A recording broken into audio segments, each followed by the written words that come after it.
there's still a weakness in this chain that's not solved, that's hard to solve with technology, which is the human in the loop.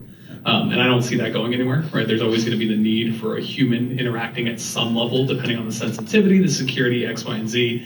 And we're already starting to see some behaviors out there with some of these agents that are concerning, where a user, because the way the protocols are set up, may hit or be phished to a malicious interface that they don't know is malicious. It may look exactly like chat. It may look exactly like Claude.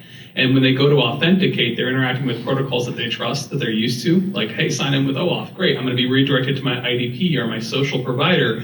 That's all legitimate.